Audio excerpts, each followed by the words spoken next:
ஒரு அழகான பச்சை காடு இருந்தது. அங்கே உயரமான மரங்களும் பசுமையான புல்வெளியும் இருந்தன. அந்த காட்டில் ஒரு புத்திசாலி கருப்பு காக்கை வாழ்ந்து வந்தது. அது எப்போதும் சுற்றியுள்ளதை கவனமாக பார்த்து கொண்டிருக்கும். அதே காட்டில் ஒரு அழகான மான் வாழ்ந்தது. பெரிய கொம்புகளுடன் அது அமைதியாக புல் மேய்ந்து கொண்டிருந்தது. ஒரு நாள் காக்கை தூரத்தில் மனிதர்கள் நடந்து வருவதை பார்த்தது. ஐயோ, மானுக்கு ஆபத்து என்று காக்கை நினைத்தது. காக்கை சத்தமாக கத்தியது, கா கா கா. மானுக்கு முதலில் புரியவில்லை. காக்கை மீண்டும் மீண்டும் எச்சரித்தது.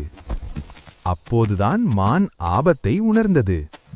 உடனே அது காடுக்குள் வேகமாக ஓடி மறைந்தது. சிறிது நேரம் கழித்து மனிதர்கள் வந்தார்கள். ஆனால் மான் அங்கே இல்லை. அவர்கள் திரும்பிப் போனார்கள்.